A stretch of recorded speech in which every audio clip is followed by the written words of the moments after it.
ये class 12th का हिंदी है दिगंत पहला वीडियो है जो मैं बना रहा हूँ और मुझे कविता बहुत अच्छा लगा। ठीक है, तो मैं चाहता हूँ कि हिंदी का पहला वीडियो बना रहा हूँ तो एक अच्छे से कविता के साथ, पोएम के साथ स्टार्ट किया जाए।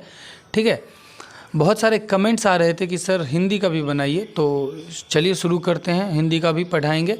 ये कविता सुभद्रा कुमारी चौहान ने लिखा है।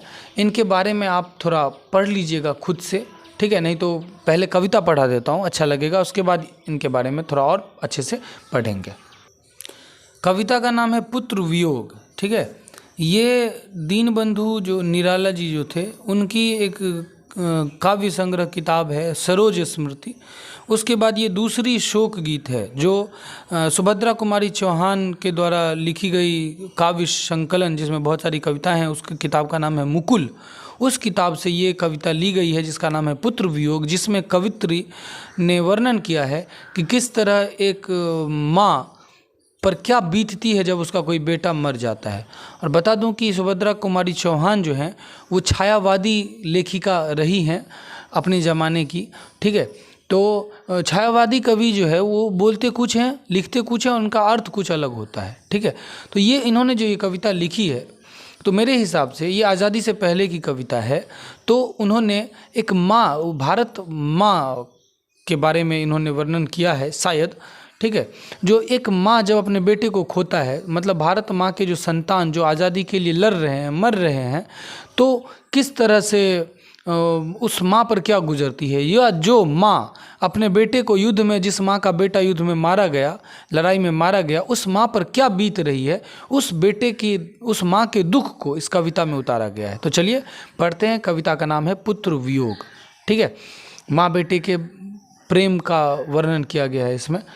अगर अच्छा लगे तो लाइक कर दीजिएगा, कमेंट करके बताइएगा कैसा लगा, और वीडियो चाहिए तो, और सब्सक्राइब करके बेल आइकॉन दबा दीजिएगा ताकि हमारा वीडियो सबसे पहले आप तक पहुंचे। कहती हैं कि आज दिशाएं भी हंसती हैं, और आज दिशाएं भी हंसती हैं, है उल्लास विश्व पर छाया। जो चारों दिशाएं हैं, अपने उनका जो नियति है, उनका जो नेचर है, स्वभाव है, अपने स्वभाव के हिसाब से अनुसार दिशाएं हंसती हैं, हमेशा हंसती रहती है। किसी पर कुछ बीते दिशाएं तो हंसेंगी ही। उल्लास विश्व पर छाया, और जो उल्लास है, जो खुशी है, वो दुनिया पर छाई हुई है। दुनिया पूरी तरह से खुश है। मेरे दुख से दुनिया को क्या मतलब है। ठीक है, मेरा खोया हुआ खिलौना अब तक मेरे पास ना आया, लेकिन मेरा जो खोया हुआ खिलौना है, बेटा जो होता है, वो माँ के लिए क्या होता है, खिलौना होता है। जैसे किसी बच्चे को कोई खिलौना मिल जाता है और वो बच्चा एकदम खुशी से हमेशा उस खिलौने के साथ खेलता रहता है। खिलौने टूट जाने पर जो बच्चे के कोमल हृदय पर जो दुख पहुँचता है, आघात पहुँचता है, वही आघात माँ को पहुँचता है जब उसका सबसे प्यारा खिलौना टूट जाए, जब उसका सबसे प्यारा खिलौना मर जाए। मतलब उसका बेटा जब उससे दूर हो जाता है, तब उस माँ पर जो बीतती है, उसी के बारे में इन्होंने वर्णन किया है। शीत न लग जाए इस भय से, नहीं गोद से जिसे उतारा। कभी उसे गोद से नहीं उतारा बचपन में, ताकि उसे ठंड न लग जाए, उसके कोमल पैरों को ठंड न लग जाए। छोड़ काम दौड़ कर आई माँ कहकर जिस समय पुकारा।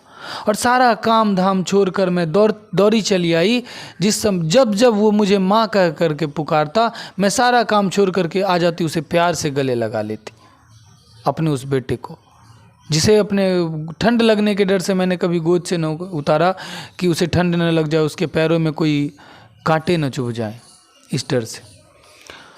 थपकी दे दे जिसे सुलाया, जिसके लिए लोरियां गाई, जिसके मुख पर जरा मलिनता देख आंख में रात बिताई। जिस बेटे को रात रात भर थपकी डाल डाल के मैं सुलाती, जिसके लिए मैं लोरियां गाती कि उसे नींद आ जाए, अच्छे से सो जाए।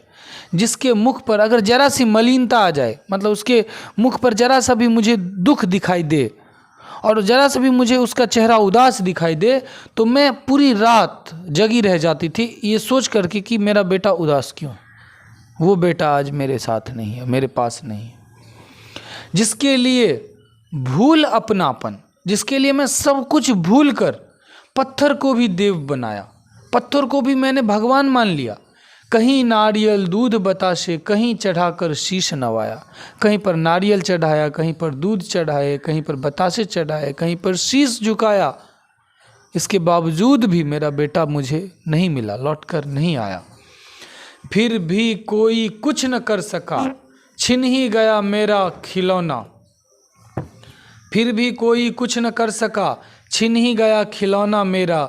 मैं असहाय विवश बैठी रही उठ गया छौना मेरा। कहते हैं कि मैं कुछ न कर सका, मैं कुछ नहीं कर सका, मेरा खिलौना आखिरकार छीन ही गया, छीन ही लिया दुश्मनों ने, और मैं असहाय विवश लाचार बैठी हूँ।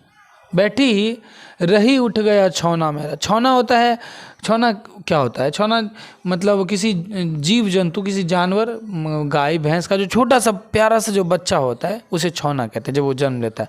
किस तरह देखते होंगे, वो जो माँ होती है वो अपने बेटे से कितना प्यार करती है, तो एकदम कोमल होता है, कितना सुंदर लगता है। गाय का छोटा सा बच्चा या कोई बछड़ा, किसी भी जानवर का छोटा बच्चा बहुत सुंदर लगता है देखने में, ठीक है। तो वो अपने बेटे को उस बछड़े से, उस सुंदर बच्चे से तुलना कर रही है, ताकि वो ये दिखाना चाहती है कि जो मेरा बेटा था वो कितना कोमल, कितना प्यारा था, मेरा जो छौना था, मेरा जो बच्चा था। लेकिन वो अंत में कुछ भी कर ली, मैंने भगवान को भी पूजा, सब कुछ कर लिया, लेकिन मेरा बेटा मुझे नहीं मिला। तरप रहे हैं विकल प्राण ये, मुझको पल भर शांति नहीं है। वह खोया धन पा न सकूंगी जिसमें कोई भ्रांति नहीं है। मेरा जो विकल प्राण है, मेरा जो ये विकल मन है, वो तरप रहा है, मुझको पल भर के लिए शांति नहीं है। वो खोया हुआ धन, वो खोया हुआ बेटा मैं फिर से दोबारा पा नहीं सकूंगी, क्योंकि वो अब इस दुनिया में नहीं रहा, मर गया।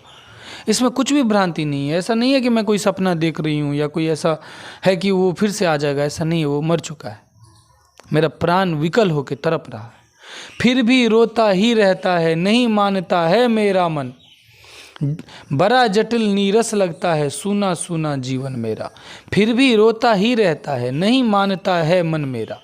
मेरा मन जो है ये मानने के लिए तैयार नहीं है कि मेरा बेटा मर चुका है। बड़ा जटिल नीरस लगता है, बहुत ही जटिल और नीरस लग रहा है मेरा ये जो सूना सूना जीवन है मेरा, वो बड़ा ही जटिल लग रहा है। कैसे कटेगा ये जीवन, बहुत ही नीरस लग रहा है, कोई रस नहीं बचा अब जीवन में बेटे के बिना। आगे कहती हैं कि यह लगता है एक बार यदि पल भर को उसको पा जाती, कि एक बार के लिए अगर वो मेरे पास आ जाता, फिर से कहीं मैं उसे देख लेती, वो दौड़ता हुआ या कहीं खेलता हुआ या कहीं भी मुझे अगर वो नज़र आ जाता, एक बार पल भर को उसको पा जाती, जी से लगा प्यार से सर सहला सहला उसको समझाती।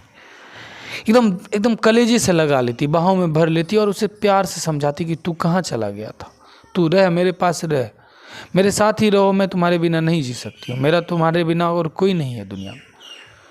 मेरे भैया मेरे बेटे अब माँ को यूँ छोड़ न जाना, बड़ा कठिन है बेटा खोकर माँ को अपना मन समझाना। कि मेरे बेटे, माँ को छोड़ करके तुम कभी जाना मत, क्योंकि बहुत कठिन होता है कि अगर बेटा किसी का चला जाए, किसी माँ का बेटा अगर मर जाए, चला जाए, तो उस माँ अपने मन को कैसे समझाएगी?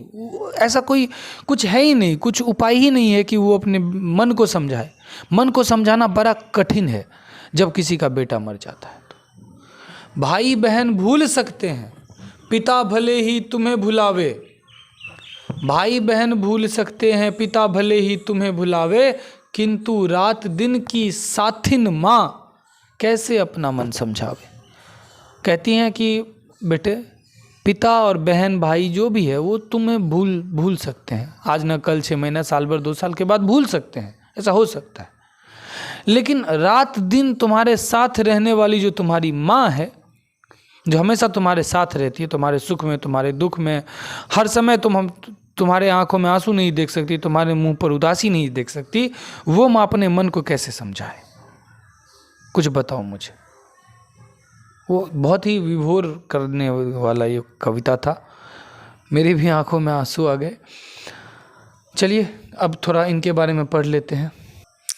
इनका जन्म 16 अगस्त 1904 में और मृत्यु जो है वो 15 फरवरी 1948 को बसंत पंचमी के दिन, मतलब बसंत पंचमी जो होता है सरस्वती पूजा, उसके दिन नागपुर से जबलपुर वापसी में कार दुर्घटना में हो गई। उफ। जन्मस्थान निहालपुर इलाहाबाद उत्तर प्रदेश में हुआ। माता पिता श्रीमती धीराज कुंवर और ठाकुर रामनाथ सिंह। उनकी माँ का नाम धीराज कुंवर था और पिता का नाम ठाकुर रामनाथ सिंह था और इनके पति का नाम था ठाकुर लक्ष्मण सिंह चौहान। खंडवा मध्य प्रदेश के निवासी थे।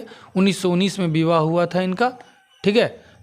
ठाकुर लक्ष्मण सिंह अंग्रेज सरकार द्वारा जब्त कूली प्रथा और गुलाम का नशा नामक नाटकों के लेखक, प्रसिद्ध पत्रकार, स्वतंत्रता सेनानी और कांग्रेसी नेता थे।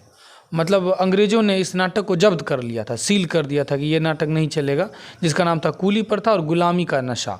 ठीक है। और ये बहुत बड़े प्रसिद्ध स्वतंत्रता सेनानी और कांग्रेस के नेता थे इनके पति। शिक्षा, क्रॉस्थवेट गर्ल स्कूल इलाहाबाद में प्रारंभिक शिक्षा हुई और इसी स्कूल में प्रसिद्ध कवित्री महादेवी वर्मा सुभद्रा कुमारी चौहान के साथ थी। यहाँ पर महादेवी वर्मा जो बहुत प्रसिद्ध कवित्री हैं वो इनके साथ थी, सुभद्रा कुमारी चौहान के साथ। पुनः थियोसोफिकल स्कूल वाराणसी में 9 तक की पढ़ाई की, कक्षा 9 तक की। उसके बाद शिक्षा अधूरी छोड़कर असहयोग आंदोलन जो गांधी जी के द्वारा चलाया गया था उसमें कूद पड़ी। ठीक है। प्रधान कर्म क्षेत्र समाज सेवा, राजनीति, स्वाधीनता संघर्ष में सक्रिय भागीदारी थी। समाज सेवा करती थी, राजनीति करती थी, स्वाधीनता संग्राम में एकदम एक्टिव थी। अनेक बार जेल गई। मध्य प्रदेश में कांग्रेस पार्टी की MLA भी रहीं मध्य प्रदेश में। विशिष्ट अभिरुचि, इनकी रुचि किस में थी? छात्र जीवन से ही काव्य रचना की प्रवृत्ति, छात्र जीवन से ही ये कविताएं लिखती थी। आगे चलकर प्रमुख कवित्री और साहित्यकार के रूप में इन्हें प्रतिष्ठा मिला। कृतियाँ, इनके द्वारा लिखी गई कुछ किताबें हैं। मुकुल, ये 1930 में कविता संग्रह है। त्रिधारा, ये भी कविता संग्रह है। बिखरे मोती कहानी का संग्रह है और सभा के खेल, ये भी कहानी का संग्रह है। पुरस्कार, मुकुल कविता जो है जिस कविता से आपकी ये कविता ली गई है, ठीक है, पुत्र वियोग, इस कविता को 1930 ईस्वी में हिंदी साहित्य सम्मेलन से उनको शेख सरिया पुरस्कार मिला था मुकुल कविता पर। ठीक है। और बाकी आप लोग खुद से पढ़ लीजिएगा। कैसा लगा कमेंट करके बताइएगा। Thank you, bye.